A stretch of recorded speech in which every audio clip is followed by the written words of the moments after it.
حضرت انس بن مالک رضی اللہ تعالیٰ عنہ ارشاد فرماتے ہیں کہ ہم نبی پاک علیہ السلام کی بارگاہ عالی مرتبت میں حاضر تھے۔ اچانک نبی پاک علیہ السلام نے مسکرانا شروع کیا، یہاں تک کہ میرے پیارے محبوب صلی اللہ تعالی علیہ وسلم کے مقدس دانت مبارک ظاہر ہو گئے۔ اور صحابہ فرماتے ہیں جب حضور مسکراتے تو دانتوں سے ایسا نور نکلتا تھا کہ مسجد نبوی شریف کی دیواریں بھی روشن ہو جاتی تھی۔ حضور مسکرائے تو سیدنا عمر رضی اللہ تعالیٰ عنہ نے عرض کیا کہ یا رسول اللہ صلی اللہ تعالیٰ علیہ وسلم، میرے ماں باپ آپ پر قربان ہو، کس بات پر آپ ہنسے؟ تو نبی پاک صلی اللہ تعالیٰ علیہ وسلم نے فرمایا، میرے دو امتی قیامت کے دن اللہ کی بارگاہ میں کھڑے ہوں گے اور ان میں سے ایک عرض کرے گا، یا اللہ، اس میرے بھائی نے مجھ پر ظلم کیا تھا، میرے اوپر اس نے جبر کیا تھا، تو مجھے اپنا حق اس سے لے کر دیا جائے۔ تو حضور علیہ السلام فرماتے ہیں اللہ تعالیٰ اس شخص سے فرمائے گا کہ اپنے بھائی کو اس کا حق دو۔ عرض کرے گا، مالک میرے پاس تو اب کوئی نیکی بچی نہیں، کہاں سے حق دوں؟ تو اب وہ جو مدعی ہے، جو دعویٰ کر رہا ہے کہ میرا حق اس سے لے کے دیا جائے، وہ عرض کرے گا، مالک پھر میرے گناہ ہی اس پر ڈال دیے جائیں۔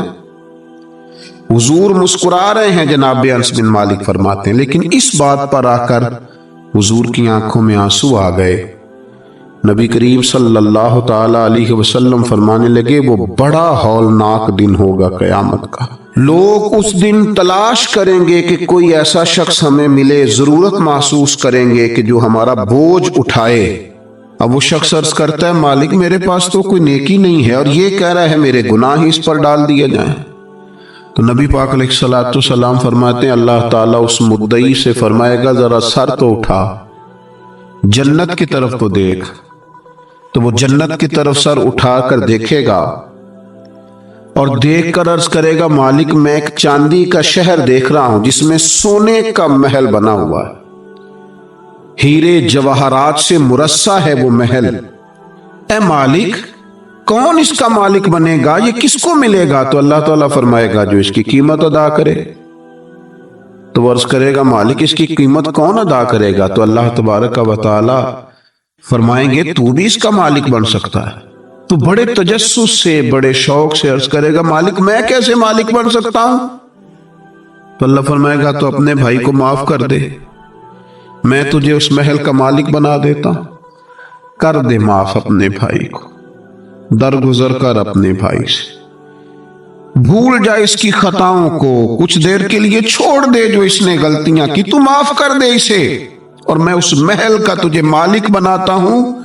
نبی پاک صلی اللہ تعالی علیہ وسلم ارشاد فرماتے ہیں، وہ فوراً عرض کرے گا، مالک میں نے اپنے بھائی کو معاف کیا۔ تو اللہ تبارک و تعالی ارشاد فرمائے گا، اس کا ہاتھ پکڑ اور پھر اسے جنت میں ساتھ لے جا۔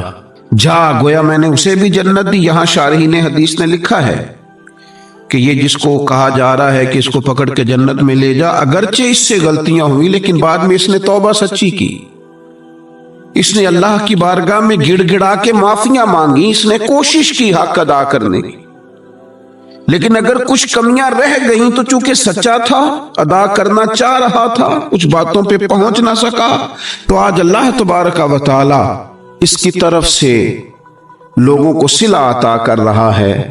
اللہ فرماتے ہیں، اس کا ہاتھ پکڑ اور جنت میں لے جا۔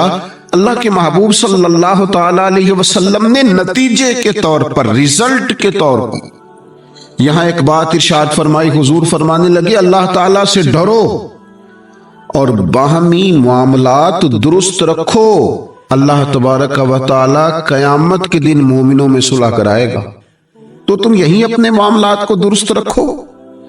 اب مجھے بتائیے، ایک تو یہ نتیجہ نکلا کہ مالک کریم کتنا ہے، مہربان کتنا ہے، توبہ کرنے والے پر عطا کتنی۔ دوسرا، حضور کی علم و حکمت کی اس گفتگو سے سمجھیے کہ اللہ درگزر کرنے والے کو عطا کتنا کرتا ہے، اور پھر یہ بھی دیکھیے کہ صلح کرانا کتنا مقدس کام ہے۔ دو بھائیوں کو ملا دینا، قریب کر دینا، روٹھے ہوں کو ایک دوسرے کے قریب کرنا کتنا عظیم کام، اور اپنوں کے لیے درگزر کا دروازہ کھولیں۔ اللہ تعالیٰ سمجھنے کی توفیق عطا فرمائے۔